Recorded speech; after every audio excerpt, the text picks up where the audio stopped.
Caros colegas, sejam muito bem-vindos. Eu sou Leonardo Esteves, sou advogado, sou professor de Direito Penal e Direito Processual Penal. Essa é a nossa 18ª aula. Vamos estudar o artigo 13 do Código Penal Brasileiro. Lembrando que o artigo 13 inicia-se a teoria do crime. Até a última aula estávamos estudando o capítulo 1 da aplicabilidade da lei penal, teoria da norma. Agora vamos estudar a teoria do crime. Bem, é importante observar na teoria do crime que o crime se divide em 3 elementos. Primeiro elemento, fato típico. Segundo, antijurídico. Terceiro, culpabilidade. Essa é a teoria tripartida que adota o Código Penal, bem como a doutrina majoritária. Existe também uma segunda teoria, que é a teoria bipartida.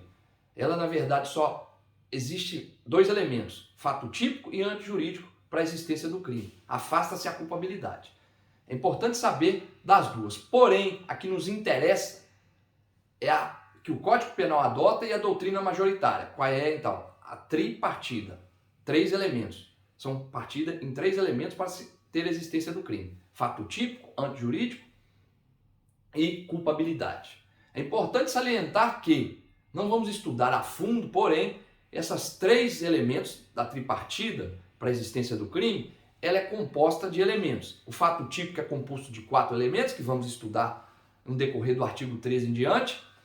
A antijuridicidade, ou o ilícito, a ilicitude, que é o segundo elemento, não possui nenhum subelemento para formar o elemento da ilicitude, porém ela há excludentes, que vamos estudar também a partir do 13º artigo do Código Penal. E a culpabilidade, que são compostas de 3 elementos para formar a culpabilidade, que vamos estudar nessa teoria do crime. Eu fiz essa divisão a título didático somente para entender a partir do artigo 13 a teoria do crime, o que vamos estudar. É importante observar que esses elementos constados no fato típico, na culpabilidade, as excludentes na ilicitude, vamos estar estudando a partir agora do 13º artigo do Código Penal Brasileiro. Outra observação é que eu vou estudar essa teoria do crime de forma mais profunda, vamos dizer assim, quando eu terminar a parte geral do Código Penal, ok? Mas eu dei simplesmente um básico resumo, sem adentrar muito na matéria da teoria do crime, mas para vocês terem uma noção que nós estamos estudando a partir do artigo 13, ok? Vamos na redação do artigo 13. O resultado de que se depende a existência do crime somente é imputável a quem lhe deu causa. Considera-se causa a ação ou omissão sem a qual o resultado não teria ocorrido.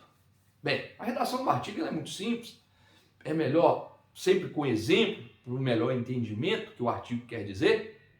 Mas, o que diz o artigo? Ele fala que para a existência de um crime tem que ter um resultado, perfeito?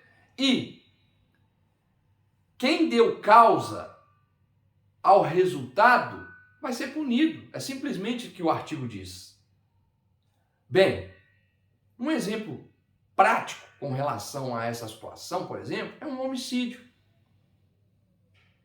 Eu tenho um desafeto, compro uma arma de fogo e disparo contra o meu desafeto. Perfeito? Ele vem a óbito. No óbito se constata que o responsável pelo disparo fui eu e o disparo de arma de fogo, aquele projétil que atingiu o meu desafeto, é que causou o resultado morte, homicídio. Quando eu provo, então, que essa ação-omissão, o disparo, que causou o resultado morte, eu respondo pelo homicídio. Como é que chama-se isso, caros colegas? Nexo causal. O artigo 13, então, vai falar sobre o quê? Nexo causal. Eu tenho uma conduta, no caso do exemplo, uma ação, onde foi constatado e comprovado, através de perícia, que essa ação minha de disparar a arma de fogo e o projétil atingir meu desafeto, o resultado morte foi causado por mim. Então o que fala o artigo 13? Que eu vou responder por crime de homicídio. Então, nexo causal, caros colegas, é o quê? É a relação. Eu dei causa, porque eu tive uma ação ou omissão, ao resultado. Comprovado isso, eu respondo pelo crime de homicídio. É que diz o artigo 13. Isso chama nexo de causalidade, ou nexo causal. É importante observar que o artigo 13, ele também diz de uma teoria muito importante. Nós temos 3 teorias para falar do nexo causal, da causalidade. Porém, o artigo 13, no seu caput, adota a teoria da equivalência dos antecedentes causais, ou seja, teoria também chamada de conditio sine qua non. Então, o caput do artigo 13 do Código Penal adota a teoria da equivalência dos antecedentes causais, ou também chamada de conditio sine qua non. O que é essa teoria? Já disse que tem 3 e o caput usa essa teoria. Depois, na próxima aula, vamos estudar as 3 teorias, ok? Mas, o que é conditio sine qua non? Teoria da equivalência dos antecedentes. É o quê? Tudo que deu causa ao resultado, que está no nexo causal, eu regresso ao infinito. Como essa regressão do infinito? Nesse exemplo do homicídio, ficou claro o nexo causal que eu causei o resultado. Porém, tudo que se dá causa não se limita somente a mim com essa teoria. Se limita ao vendedor de arma. Vai até o infinito, o vendedor de arma e o fabricante. Olha que eu costumo dizer que essa teoria é uma loucura. Por quê? Ela vai regressar até o infinito. Eu dei causa. Eu não disparei a arma de fogo? Se eu disparei a arma de fogo, aí eu matei o meu desafeto. Se eu não tivesse disparado a arma de fogo, eu não tinha matado o meu desafeto. Perfeito? Porém, como ela regressa ao infinito, exemplo, se o vendedor não tivesse me vendido a arma, eu não tinha o matado. Se o fabricante de arma não tivesse fabricado a arma, eu não tinha matado. Essa então é a teoria da equivalência dos antecedentes causais, ou mais conhecida como teoria conditio sine qua non. Então, o que eu falo dessa teoria? Ela regressa ao quê? Até o infinito. Porém, claro que o nosso direito penal, o nosso Código Penal limitou esse regresso até o infinito. Ele limitou a teoria equivalência dos antecedentes causais com qual modalidade? Na conduta. Qual conduta? Se há dolo ou culpa. Porque, na verdade, houve ação e omissão. Houve uma ação minha de disparar arma de fogo, que causou o resultado. Mas também o vendedor, em tese, pela essa teoria, causou o resultado, porque ele me vendeu a arma. Se ele não tivesse me vendido a arma, não tinha homicídio. Se o fabricante não tivesse fabricado a arma, não tinha homicídio. Então é importante salientar como funciona essa teoria. Atenção, ela vai regressar até o infinito. Teoria da equivalência dos antecedentes, ou mais conhecida como conditio sine qua non. Porém, o que é mais importante? Houve uma limitação dessa teoria que nós usamos, com o quê? Com o dolo e com a culpa. Eu preciso ver se esse vendedor de arma e o fabricante agiram com o quê? Com dolo ou com culpa. Se eles agiram com dolo ou com culpa, respondem. Se eles não agirem com dolo e com culpa, não respondem. É a forma de limitar esse regresso até o infinito. Então vamos às perguntas. Se o vendedor não tivesse me vendido a arma, teria o crime de homicídio? Não.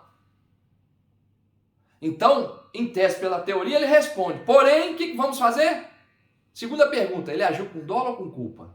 Não, ele não teve nem dolo nem culpa. Eu fui na casa de arma, falei que a arma para me defender, a arma foi registrada, preenchi todos os requisitos legais, então o vendedor não agiu nem com dolo nem com culpa, nem o fabricante. Ou seja, eles não respondem por esse homicídio.